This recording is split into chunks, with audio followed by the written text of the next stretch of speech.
Basically, how do you avoid not turning people off or pissing people off when you ask questions that aren't how are you, what do you do, where are you from, etc. So how do you build a relationship of trust by asking more real questions without having bad results?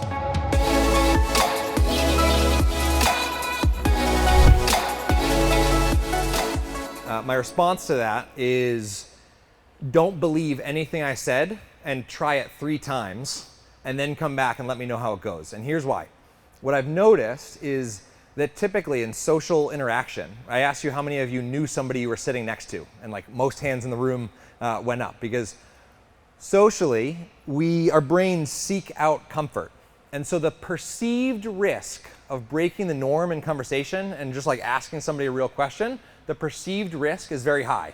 You're gonna be annoyed, they're gonna be turned off, you're not gonna build a relationship of trust. The actual risk is quite low. The actual risk is like a fleeting moment where they're like, I didn't like that question. I'm not gonna talk to that guy. Or the actual risk is like, that's it, and then they move on and they go about their day.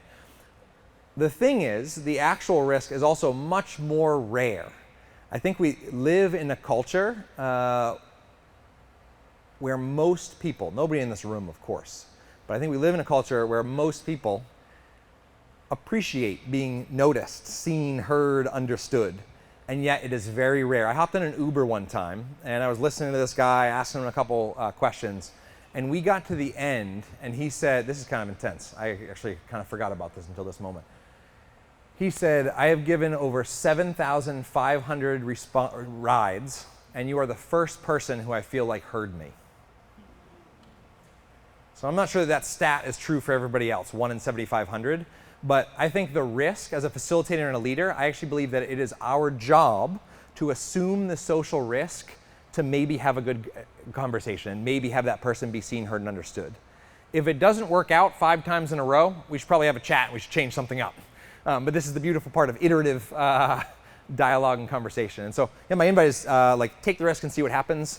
97% of the time, the person is like, ooh, you asked me about that. It's part of my intention with the name tags too, is that inviting people, like if somebody answers the question, what's one of your favorite topics of conversation? And you can just start a conversation about that, then you kind of bypass all the risk together.